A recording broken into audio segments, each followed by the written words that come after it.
नमस्कार मित्रों, आज हम पढ़ने जा रहे हैं अगला जिला दर्शन में अपना जोधपुर जिला। तो देखो जोधपुर जिले में क्या क्या बातें हैं, क्या क्या क्वेश्चन बनते हैं, तो आप इन बातों को ध्यान से देखिए, ठीक है दोस्तों, और समझते रहिए। अब देखो कि हम पढ़ने जा रहे हैं आज जोधपुर। जोधपुर जो अपना जिला है ये राजस्थान में सूर्य नगरी के नाम से जाना जाता है, उपनाम है इसका।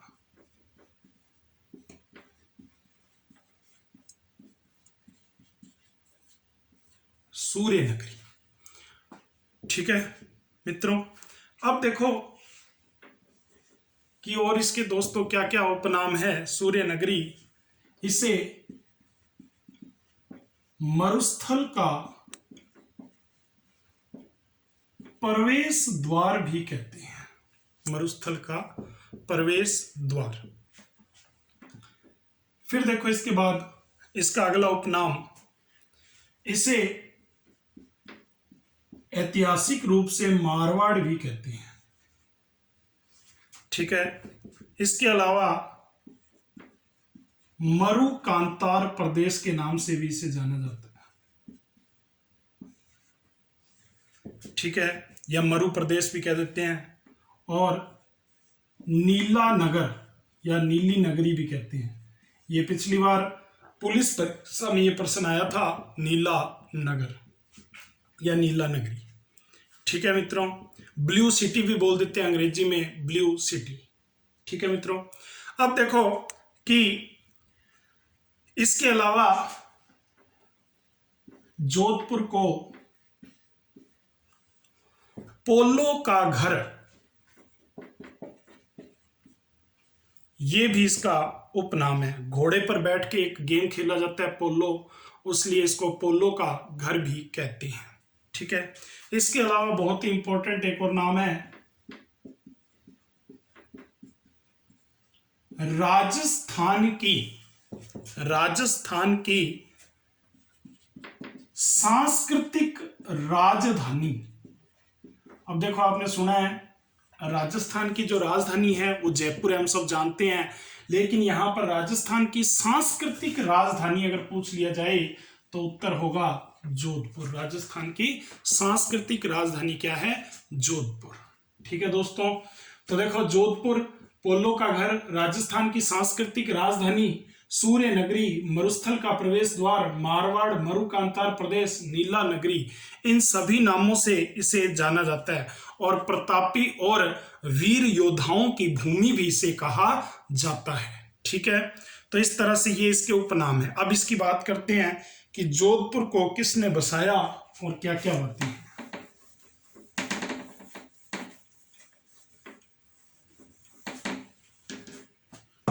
तो दोस्तों सबसे पहले बात करते हैं 12 मई जोधपुर की स्थापना की। 12 मई 1459 में राव जोधा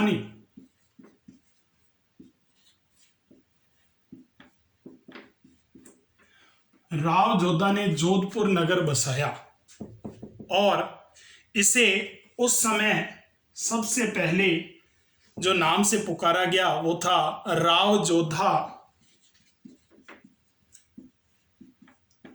का फलसा, इस तरह से पुकारा गया। इसके बाद इसे जोधाना नाम से जाना गया, जोधाना, और बाद में इसका नाम जोधपुर पड़ा।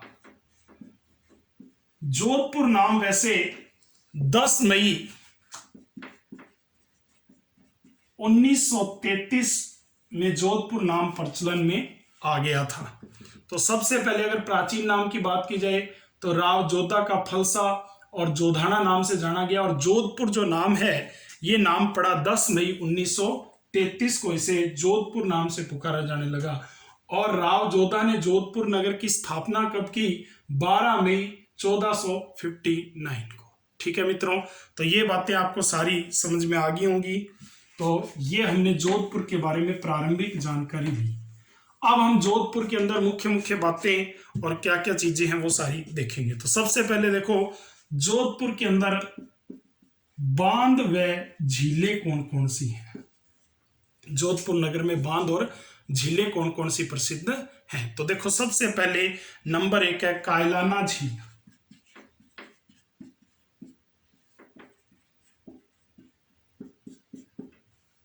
कायलाना झील। दूसरी इसके अलावा बालसमंद, ठीक है। इसके अलावा फलोदी झील भी प्रसिद्ध है।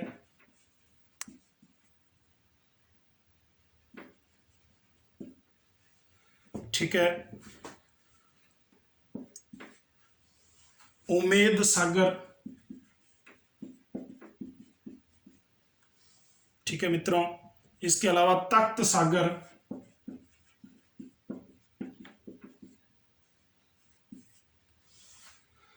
जसवंत सागर,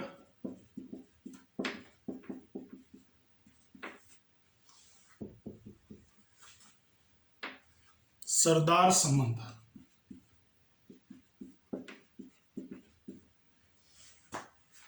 तो ये सभी यहां पे बांध व झीलें प्रसिद्ध हैं। ठीक है मित्रों। अब देखो कि जोधपुर जिले के अंदर झरने भी प्रसिद्ध हैं। कौन कौन से झरने हैं? तो देखो सबसे पहले नंबर 1 बेरी गंगा। आपसे पूछ लिया जाए कि बेरी गंगा क्या है, तो आप क्या उत्तर दोगे? झरने। ठीक है। इसके अलावा एक बाण गंगा भी है। ठीक है मित्रों। तो ये झरने हैं। इसके अलावा यहां पर जोधपुर में प्रमुख नदियों की बात की जाए कि जोधपुर में प्रमुख नदियां कौन कौन सी हैं, तो आप सबसे ज्यादा एक नाम आपने सुना होगा, लूणी नदी। लूणी के अलावा मीठड़ी नदी, और मीठड़ी के अलावा जोजड़ी नदी, ये प्रसिद्ध नदियां हैं। ठीक है दोस्तों।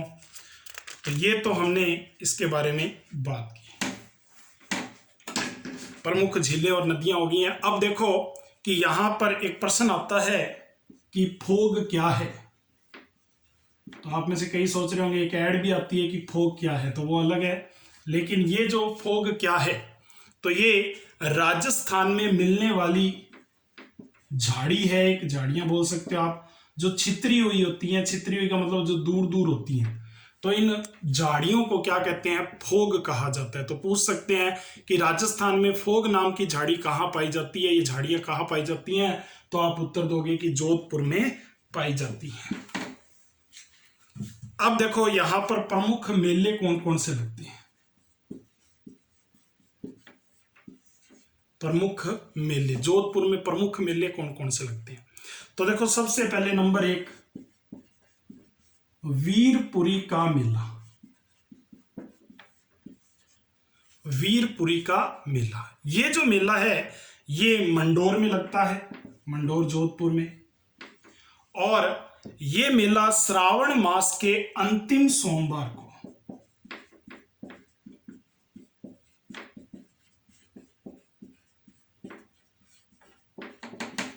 अंतिम सोमवार को ये मेला लगता है, श्रावण मास के अंतिम सोमवार को। ठीक है। तो ये वीरपुरी का मेला हो गया। इसके बाद देखो दूसरा, यहां पर रामदेव जी का मेला भी लगता है। वैसे रामदेव जी का प्रसिद्ध मेला आप सबको पता है, रुणेचा जैसलमेर में लगता है, लेकिन अभी उसकी बात नहीं कर रहे हैं। रामदेव जी का मेला यहां पर भी लगता है। मसूरिया पहाड़ी आपने सुनी होगी, यहां पर रामदेव जी का मंदिर है। और यहां पर रामदेव जी के गुरु बालीनाथ जी का मेला भी लगता है, उनका भी मंदिर है यहाँ पे। और यहां पर उनका मेला भाद्र शुक्ल द्वितीया को लगता है।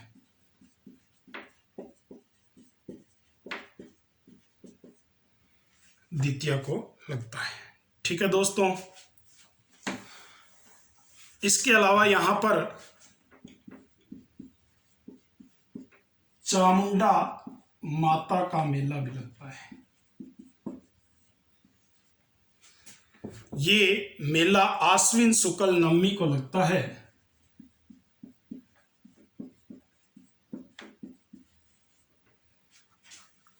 ठीक है।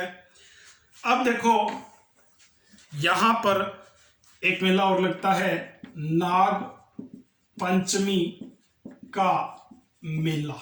नाग पंचमी का मेला, ये जो मेला है ये भी मंडोर में लगता है। कहां लगता है दोस्तों? मंडोर में, नाग पंचमी का मेला। ये जो मेला है भाद्र शुक्ल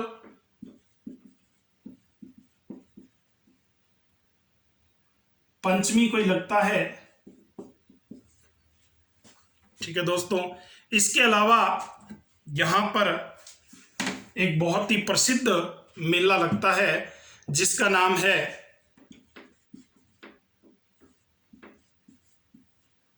खेजड़ली। गांव में लगता है खेजड़ली वृक्ष मेला। इस मेले के बारे में आपने सुना होगा कि ये भाद्र शुक्ल दशमी को भरता है।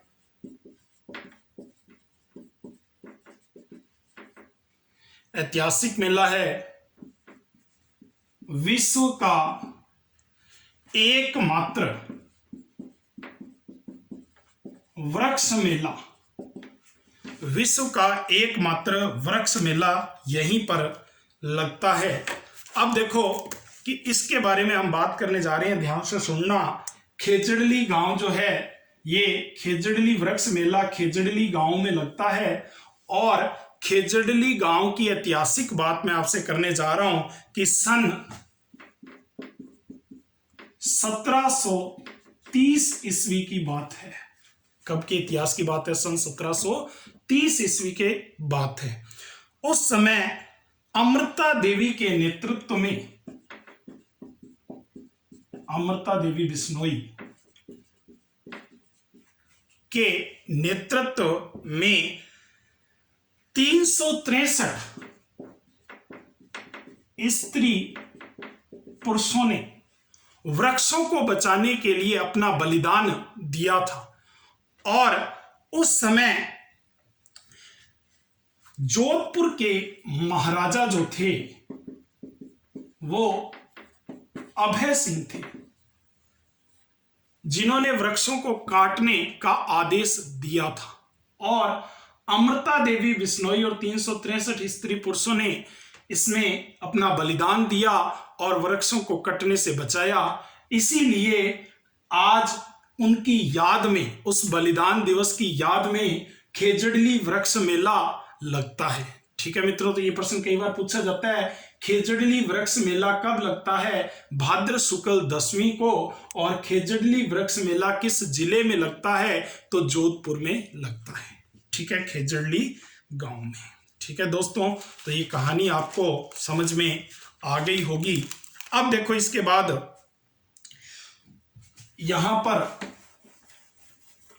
जोधपुर में फलोदी मेला भी लगता है। फलोदी में लगता है जोधपुर में। इसके अलावा धींगा बैंतमार मेला भी लगता है। ये मेला भी जोधपुर में ही लगता है। ठीक है मित्रों, बैंतमार जो मेला है गणगौर के नाम से, बैंतमार गणगौर के नाम से भी जाना जाता है। ठीक है मित्रों, बैंतमार गणगौर मेले के नाम से भी इसे जाना जाता है। इसके अलावा यहां पर कापरडा पशु मेला भी कापरडा जोधपुर में ही लगता है, फलोदी में। तो इस तरह से ये यहां पर प्रमुख मेले लगते हैं मित्रों। अब देखो इसके बाद हम यहां की बातें करते हैं। मेलों के बाद राजस्थान की कुछ ऐतिहासिक बातें भी करेंगे हम और दर्शनीय स्थल की बातें भी करेंगे आगे। तो सबसे पहले हम राजस्थान उच्च न्यायालय की बात करते हैं।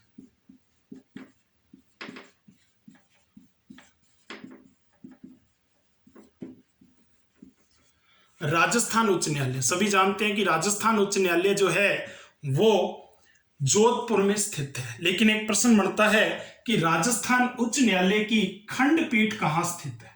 तो आप जोधपुर नहीं जयपुर उत्तर दोगे, याद रखना। खंडपीठ पूछी जाए तो कहां पर स्थित है? जयपुर में। लेकिन अगर सीधा प्रश्न पूछा जाए राजस्थान उच्च न्यायालय या हाई कोर्ट आप कह सकते हो कहां स्थित है, तो आप उत्तर दोगे कि ये जोधपुर में स्थित है। अब देखो इस पे थोड़ी सी चर्चा कर लेते हैं अपने। 1958 ईस्वी की बात है, सन 1958 ईस्वी की बात है। 58 ईस्वी में राजस्थान उच्च न्यायालय जो है वो सत्यनारायण राव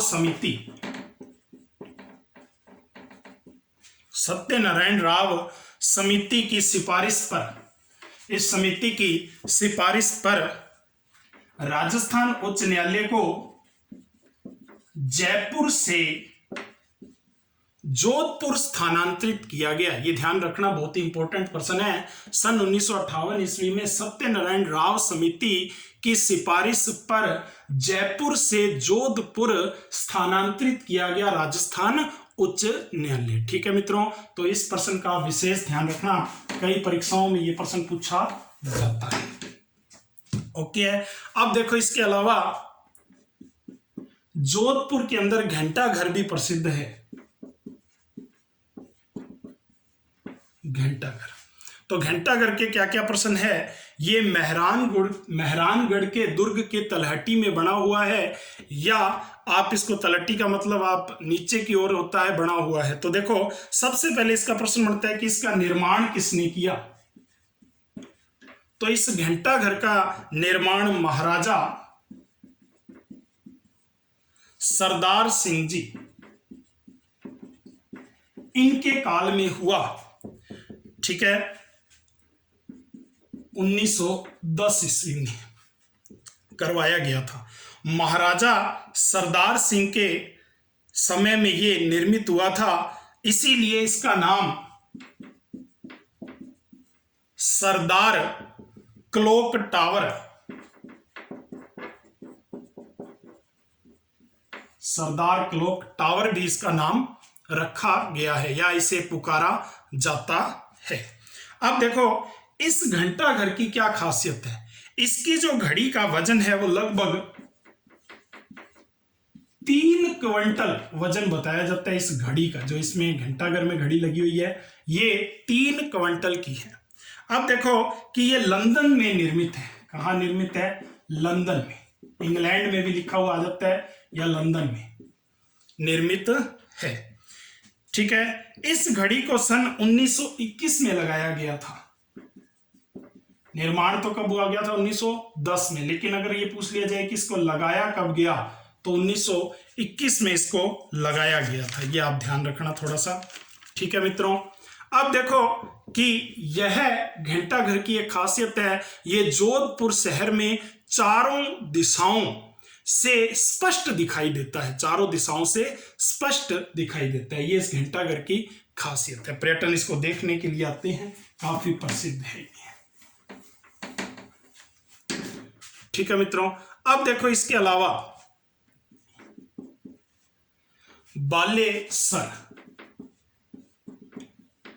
बालेसर जो है ये देश का प्रथम सौर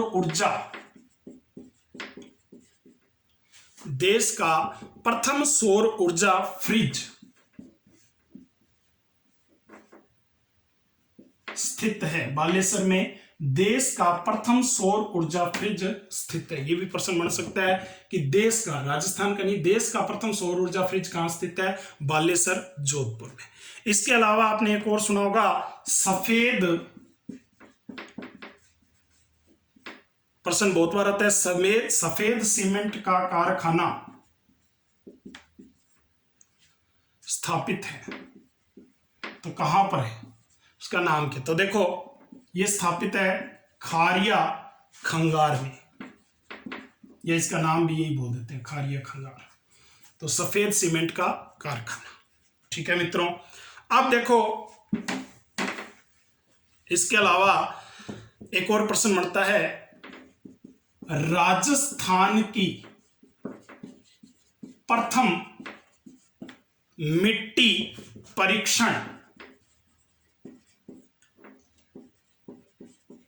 प्रयोगशाला, राजस्थान की प्रथम मिट्टी परीक्षण प्रयोगशाला जोधपुर में स्थित है या स्थापित की गई है। और यह स्थापित कब की गई है? तो 1958 ईस्वी में। ठीक है मित्रों, अभी हमने पढ़ा था 1958 ईस्वी में जोधपुर में राजस्थान उच्च न्यायालय की स्थापना की गई। और दूसरी तरफ हम पढ़ रहे हैं राजस्थान की प्रथम मिट्टी परीक्षण प्रयोगशाला जोधपुर में स्थित है। ठीक है मित्रों, तो दोनों बातें क्लियर हो गई होंगी आपको। अब देखो, इसके अलावा जोधपुर में हवाई अड्डा भी स्थित है। आपने सुना होगा रातानाडा हवाई अड्डा, ये भी आ सकता है कि जोधपुर में हवाई अड्डा स्थित है और यह नाम है तो रातानाडा हवाई अड्डा। अब देखो, इसके अलावा आप सबने एक और जगह सुनी होगी फलोदी। इसका एक प्रश्न आता है कि राजस्थान में सर्वाधिक शुष्क स्थान है।